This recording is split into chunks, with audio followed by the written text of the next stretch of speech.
Isn't Joyland a family film? Saim Sadiq said so. उनकी अपनी जो कास्ट मेंबर है सानिया सईद, वो तो कहती हैं कि ये अडल्ट्स के लिए फिल्म है। एक हमारे लोग जिनको लग रहा है कि शायद इसमें कोई मायूब बात है, एक तो ये एडल्ट्स के लिए है फिल्म, तो मेरा ख्याल है हमें अपने एडल्ट्स को इतना ट्रस्ट तो करना चाहिए कि वो क्या कंटेंट देखना चाहते हैं और क्या कंटेंट वो नहीं देखना चाहते हैं, इसका फैसला वो खुद कर सकें। और दूसरी तरफ साइम सादिक साहब कह रहे हैं कि ये फैमिली फिल्म है। अब भाई हम किसकी बात माने? साइम सादिक साहब तो यहां तक कह रहे हैं कि ये फैमिली फिल्म है और मुझे मेरे अब्बू की याद आती है फिल्म देख के। मुझे इसमें बहुत तरह से अपना खानदानी नजर आता है। Wait a minute. Who are you? अपने बहन भाइयों के, अपने अब्बू की झलकियां नजर आएंगी। वो हम बचपन में ना दोस्तों के बीच में एक जोक होता था जहां पे हम कहते थे कि भाई है तो फैमिली फिल्म लेकिन मैं अकेले देखता हूं।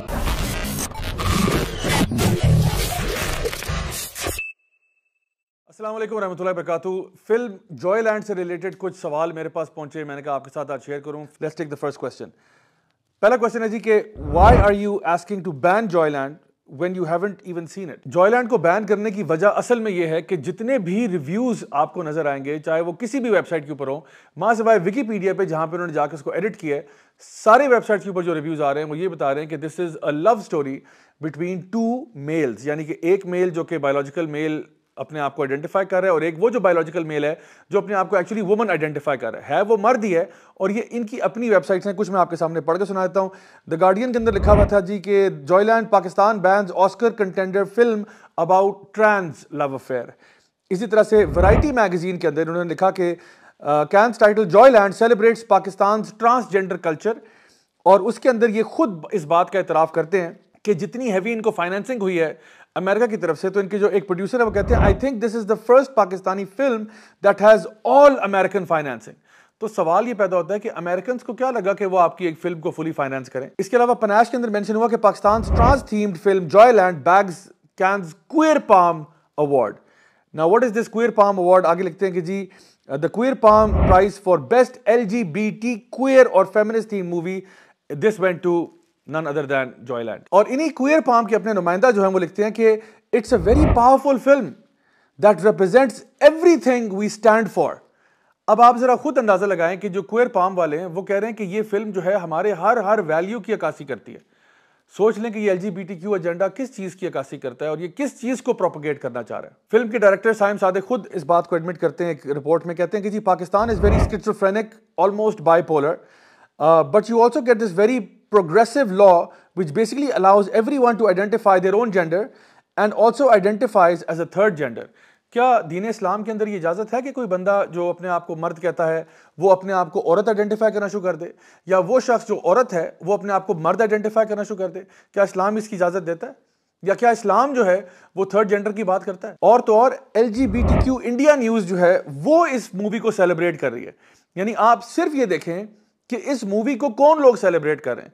हमें फिल्म देखने से पहले ही उसका ट्रेलर भी समझ में आ गया, मूवी रिव्यूज भी समझ में आ गए, जो स्टोरी लाइन और जो चीजें आप लोगों ने शेयर की, हमने तो नहीं शेयर की, वो आप ही ने शेयर की, आपकी अपनी वेबसाइट पे शेयर हुई, वहां से पता चल गया कि इसकी पूरी कहानी क्या है। अगर ये सारी खबरें आपके लिए काफी नहीं थी आपको बताने के लिए कि असल में इसके पीछे एजेंडा क्या है, तो आइए आपको स्टोरी भी सुना देते हैं जो हम तक भी एक खुफिया जराए से पहुंची, एक उड़ती उड़ती चिड़िया हम तक खबर लेकर आई। ये स्टोरी क्या है?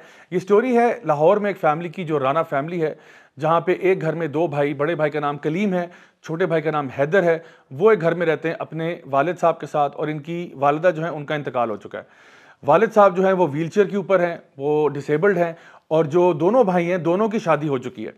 अब होता यह कि जो छोटा भाई हैदर है वो इम्पोर्टेंट होता है, वो अपने जो अज़दवाजी ताल्लुकात हैं उनको नहीं निभा पाता, इसलिए उसकी जो बीवी है वो उसमें इंटरेस्ट आहिस्ता आहिस्ता लूज करना शुरू करती है। छोटा भाई हैदर जो है वो एक एग्जॉटिक डांस ग्रुप या एक इरोटिक डांस ग्रुप ज्वाइन करता है थिएटर के अंदर, जहां पे उसको एक ट्रांस वुमन के साथ, यानी एक बायोलॉजिकल मर्द के साथ जो अपने आप को औरत महसूस करता है, उससे मोहब्बत हो जाती है और दोनों के बीच में काफ़ी इनअप्रोप्रिएट डायलॉग और सीन्स जो हैं वो एक्सचेंज होते हैं।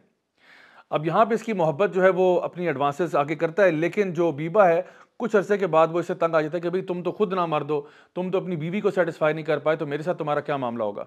तो ये बेचारा वहाँ से भी धत्कारा जाता है। तो इसको एज अ हीरो के तौर पे दिखाया कि बेचारे की बड़ी सैड स्टोरी है कि उसको एक मोहब्बत एक मर्द से हुई थी, हालांकि खुद वो शादीशुदा है। शादीशुदा मर्द जो है वो एक और हराम से भी हराम तर रिलेशनशिप में जाने की ख्वाहिश रखता है और उसको आप हीरो बना के पेश करना चाह रहे हैं। In the meantime Haider की जो बीवी है उसका फिजिकल रिलेशनशिप कलीम हैदर के बड़े भाई के साथ हो जाता है और उसकी वजह से वो हामिला हो जाती है।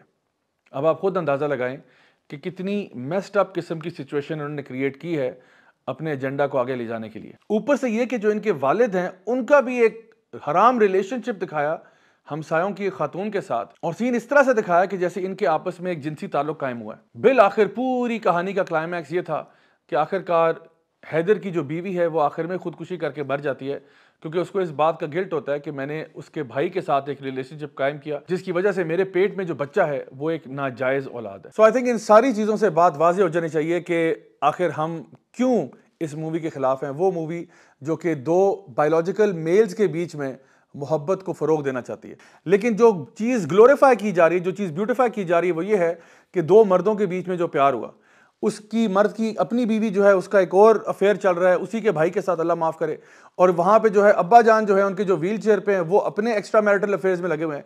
सो पूरी सिचुएशन जो उन्होंने क्रिएट की है इस फिल्म के अंदर वो ये है कि जहाँ पे जो आपकी फैमिली है वो सारी डिसफंक्शनल फैमिली है, और उस पूरी डिसफंक्शनल फैमिली के अंदर अगर कोई प्यार सच्चा है तो वो इन दो मर्दों के बीच में जो प्यार है वो सच्चा है।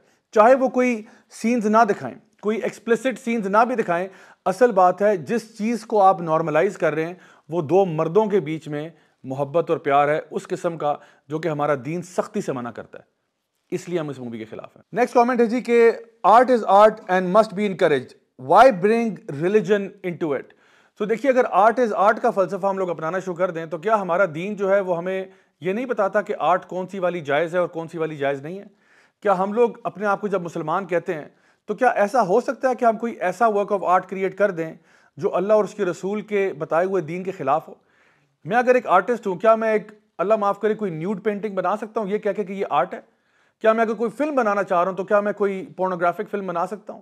तो जहां पे ये चीज़ें हम अंडरस्टैंड कर सकते हैं कि हमारे दीन के अंदर अलाउड नहीं है, इसी तरह से वो तमाम थीम्स भी अलाउड नहीं है जहां पे आप किसी गुनाह के काम को, वो काम जिस पे अल्लाह और उसके रसूल की सख्त वईद मौजूद हो, उसको आप ब्यूटिफाई करके, ग्लोरीफाई करके लोगों के दिल में ऐसी एक चीज़ पैदा करें कि जहां पे वो एम्पथाइज करना शुरू कर दें उन लोगों के साथ जो एक्चुअली गुनाह करने वाले हैं।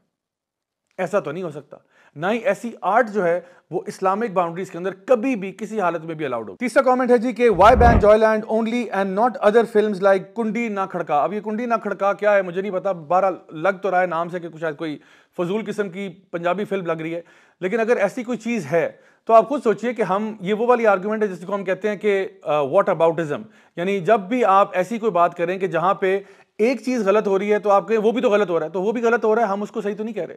हम तो ये कह रहे हैं कि किसी किस्म की भी फौश कंटेंट, किसी किस्म का भी ऐसा कंटेंट जो कि खिलाफ शरीयत हो, उसको प्रमोट नहीं करना चाहिए।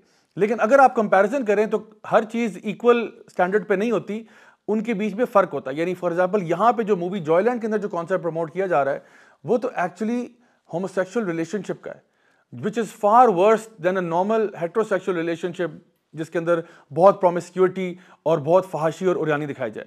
हालांकि ये सारी चीज़ें गलत हैं। कोई भी शख्स जो कि अल्लाह ताला की दीन की बात करता है वो इन सारी चीज़ों के ही खिलाफ है, और वो कभी भी नहीं चाहेगा कि हमारे माशरे के अंदर फहाशी और बदकारी फैलाई जाए। जैसा कि अल्लाह सुब्हान ताला सूरह नूर की आयत नंबर 19 में ये बात इरशाद फरमाते हैं, जिसका तर्जुमा ये है कि जो लोग भी ये चाहते हैं कि मोमिनीन के बीच में फहाशी और ये सारी चीज़ें फैल जाएँ, उनके लिए अजाब है दुनिया में भी और आखिरत में भी। तो हर किस्म का फोर्स कंटेंट जो है हम उस सभी के खिलाफ हैं, लेकिन ये जो फिल्म जॉयलैंड है ये अनप्रेसिडेंटेड है। अनप्रेसिडेंटेड क्यों है? क्योंकि ये पहली दफ़ा हमारे मुल्क के अंदर एक ऐसा कॉन्सेप्ट लेके आ रही है जहाँ पे हम जिन्स परस्ती को ग्लोरीफाई किया जा रहा है, ब्यूटिफाई किया जा रहा है, और ये बताया जा रहा है कि ये भी एक एक्चुअल लाइफ स्टाइल है और ये भी एक ऐसी मोहब्बत है। तो जहाँ पर ये बात आती है कि जब ये कहते हैं अपने मुँह से कि लव इज़ लव, तो ये love is love homosexual relationship में तो कहते हैं नहीं, बड़ी खूबसूरत चीज़ है। भाई देखो, दो मर्दों के बीच में प्यार हो गया, कितनी खूबसूरत बात है। तो भाई ये लव इज़ लव तब कहाँ चला जाता है? जब इंसेस्ट की बात होती है, क्योंकि ऐसे भी लोग आज दुनिया में हैं जो इंसेस्ट के लिए राइट्स चाहते हैं कि हमारे बीच में, यानी अल्लाह माफ़ करे, बहन भाई के बीच में या माँ बेटा के बीच में वो वाली मोहब्बत होनी चाहिए। तो वो भी तो ये कहते हैं लव इज़ लव। या वो शख्स जो कि पीडोफिलिया को प्रमोट करना चाहता है, वो इंसान जो बच्चों के साथ अपनी शहवत को पूरा करना चाहता है, वो भी तो ये कहता है कि लव इज़ लव, मैं तो ऐसा ही हूँ जैसा हूँ। और वो कहता है अगर बच्चा मेरे साथ राज़ी है, अगर मैं उसको टॉफ़ियाँ लेके या कोई और उसको गिफ्ट्स वगैरह दे के खुश कर देता हूँ, तो इसमें क्या ऐसी बात है? बच्चा मुझसे प्यार करता है, मैं उससे करता हूँ। अल्लाह माफ़ करे, ये वो दरवाज़ा खोल रहे हैं कि जो कौमे लूत ने भी नहीं खोला था। वहाँ पे सिर्फ यानी मेल्स का आपस में रिलेशनशिप था मेल्स के साथ, यहाँ पे तो अब ये सारे दरवाजे खोलने के लिए तैयार हैं। बस एक दरवाज़ा खुल गया LGBT का, समझे कि उसके बाद सारे आपके जो अकदार हैं वो तबाह कर दिए जाएंगे। फाइनल कमेंट है जी कि isn't Joyland a family film, Saim Sadiq said so. तो देखिए जी, साइम सादिक साहब ने क्या कहा। उनकी अपनी जो कास्ट मेंबर है सानिया सईद, वो तो कहती हैं कि ये अडल्ट्स के लिए फिल्म है। एक हमारे लोग जिनको लग रहा है कि शायद इसमें कोई मायूब बात है, एक तो ये एडल्ट्स के लिए है फिल्म। तो मेरा ख्याल है हमें अपने एडल्ट्स को इतना ट्रस्ट तो करना चाहिए कि वो क्या कंटेंट देखना चाहते हैं और क्या कंटेंट वो नहीं देखना चाहते हैं, इसका फैसला वो खुद कर सकें। और दूसरी तरफ साइम सादिक साहब कह रहे हैं कि ये फैमिली फिल्म है। अब भाई हम किसकी बात माने? साइम सादिक साहब तो यहां तक कह रहे हैं कि ये फैमिली फिल्म है और मुझे मेरे अब्बू की याद आती है फिल्म देख के। जी, मेरे हिसाब से, क्योंकि मैंने लिखी है फिल्म और डायरेक्ट किया, तो मुझे तो नहीं लगता कि ऐसा कुछ है जो हमारे माशरती इक़दार के ख़िलाफ़ है। ये एक फैमिली की कहानी, एक ख़ानदान की कहानी है। मुझे इसमें बहुत तरह से अपना ख़ानदान भी नज़र आता है। Wait a minute. Who are you? मुझे इसमें बहुत तरह से अपना ख़ानदान भी नज़र आता है। अपने बहन भाइयों के, अपने अब्बू की झलकियाँ नज़र आएंगी। तो माशरती इक़दार के हवाले से तो मेरा ख़्याल है इससे अच्छी शायद हमारे ख़ानदानी सिस्टम की अक्कासी किसी फ़िल्म ने शायद ना की हो। लेकिन हाँ, एक चीज़ इसमें ये ज़रूर है कि जहाँ इस फिल्म में वो हम बचपन में ना दोस्तों के बीच में एक जोक होता था जहाँ पे हम कहते थे कि भाई है तो फैमिली फिल्म लेकिन मैं अकेले देखता हूँ। तो ये वही बारी बात है भाई, कैसे अब्बू आपके हैं कि आपको ये फिल्म देख के, जिसका ताल्लुक होमोसेक्सुअलिटी के साथ है, एक्स्ट्रा मैरिटल अफेयर्स के साथ है, जिना के साथ है, यानी सारे वो जो कबीरा गुनाहों के साथ ताल्लुक है, और आप कह रहे हैं मुझे अब्बू की याद आती है। तो let this be known, this is not a family film at all. इसकी थीम जो है वो बहुत ज्यादा अडल्ट है। जस्ट बिकॉज उसमें कोई सेक्सुअली एक्सप्लिसिट सीन नहीं दिखाया हुआ, इसका ये मतलब नहीं है कि जो इसकी थीम है वो सेक्सुअली एक्सप्लिसिट नहीं है। फाइनली गाइस, अब मेन सवाल ये है कि बहुत से लोगों ने पूछा कि जी चले अब तो ये फिल्म रिलीज होने को जा रही है, तो अब हम क्या करें। मैं आपको स्ट्रांगली अर्ज करूंगा कि हमें पीसफुल प्रोटेस्ट भी करने चाहिए, चाहे वो सिनेमा घरों के बाहर हों, चाहे वो दूसरी जगहों पर हों, जहाँ पे हम अपनी आवाज़ बुलंद कर सकें और लोगों को ये बात बता सकें कि हम इस किस्म की नॉनसेंस जो है वो पाकिस्तान में नहीं आने देंगे। My dear brothers and sisters, ऐसा कभी नहीं हो सकता कि इस मुल्क की सिर्फ 5% आबादी जो कि अपने आप को लिबरल आइडेंटिफाई करती है, वो 95% आबादी के ऊपर जो अल्लाह और उसके रसूल से मोहब्बत करने वाले लोग हैं उन पे गालिब आ जाएं। यकीन जानिए कि अगर इन्होंने इस्लाम का ये किला जो है इसके ऊपर हमला किया और इसको अल्लाह माफ़ करे गिरा दिया, तो उसके बाद हमारा दीन बाकी नहीं रहेगा। हम सब के लिए अब फ़र्ज़ हो चुका है, लाजिम हो चुका है कि हम अपनी आवाज़ों को बुलंद करें और जहाँ जहाँ पे भी दरवाज़ा खटखटा सकें हम ज़रूर खटखटाएं, और जो जो एक्शन ले सकें with in the boundaries of the law हमें उस एक्शन को लेना चाहिए, चाहे वो किसी किस्म के भी प्रोटेस्ट हों या ऑनलाइन या सोशल मीडिया पे, जहाँ जहाँ पे भी आप अपनी आवाज़ बुलंद कर सकते हैं आप ज़रूर करें।